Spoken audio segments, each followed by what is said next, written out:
Can you tell us a time when you first realised the importance of executive presence in your career, which has been outstanding?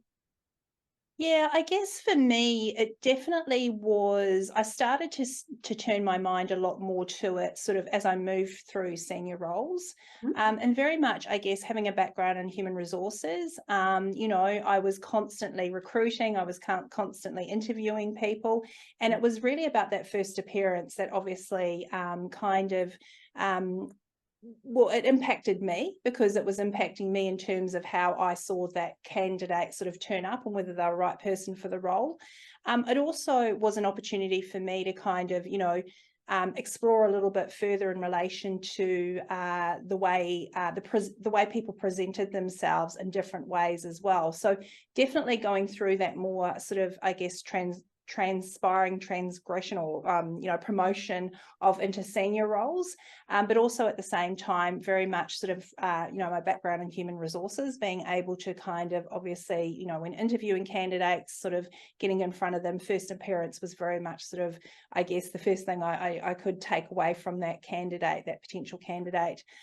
Also, for many years, I was actually the only female that sat around a boardroom table throughout my career. And so I felt that I had to obviously really look at my executive presence and how I sort of turned up into those meetings or sort of got my point across, because I realized very quickly that I guess my executive presence, my sort of the way my skills and attributes were actually my superpower when I sat down and in those boardroom meetings and things like that. So I guess that's really where I sort of started to reflect on my own executive presence and the importance of it.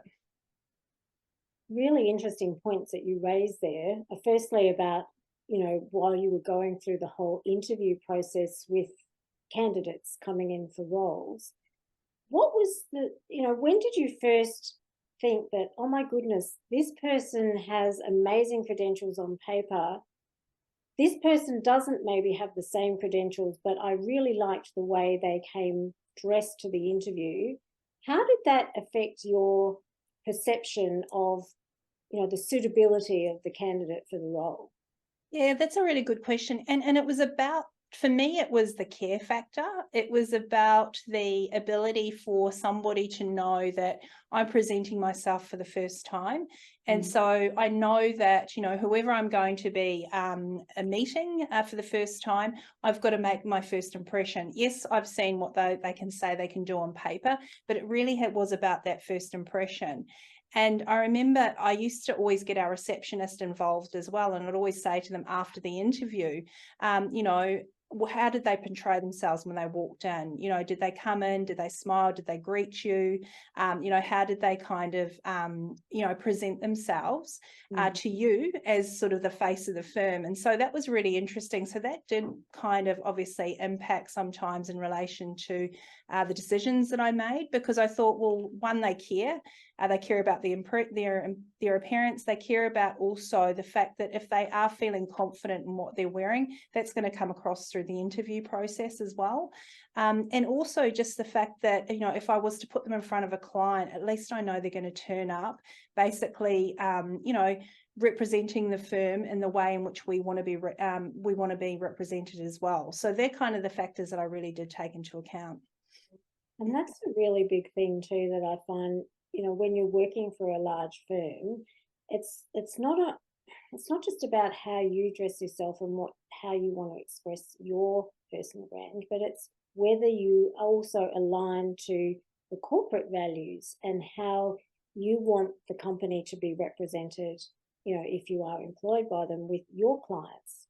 Because, and first impressions are a big deal. And I love the way that you actually employed your receptionist to give you feedback as to, well, what was her first impression of that Mm. person when they walked through the door?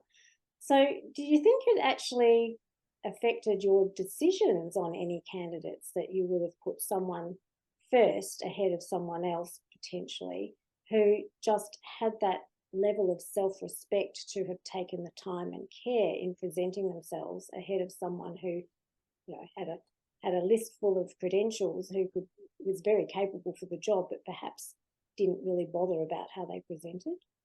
Yeah, look, it has worked both positively and probably negatively as well. I remember when I was recruiting for an executive assistant for at the time it was sort of the managing partner slash chairperson of the firm that I was working for. And, because the person, the managing partner, they were very much very client facing.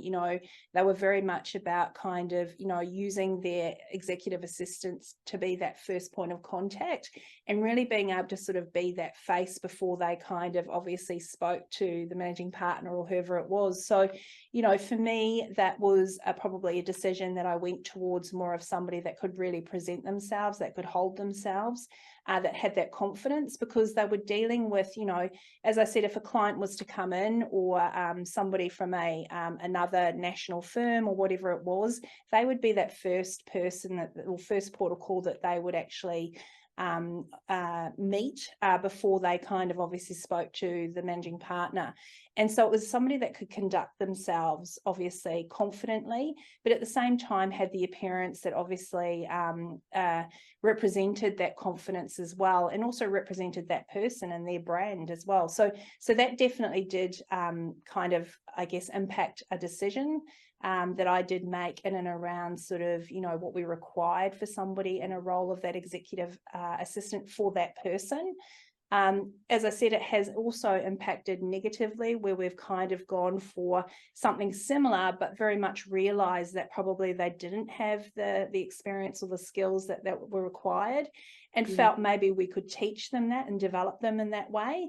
And so that was a longer, obviously, development way that we had to do it. But at the same time, we did get to the same result, but it just took a little bit longer.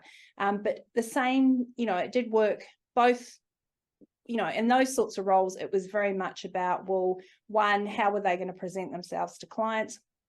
And secondly, it was about how were they representing the person that they were working for, and also the larger organisation. So there was definitely examples of those that we were able to sort of, presence was very much, I guess, a priority.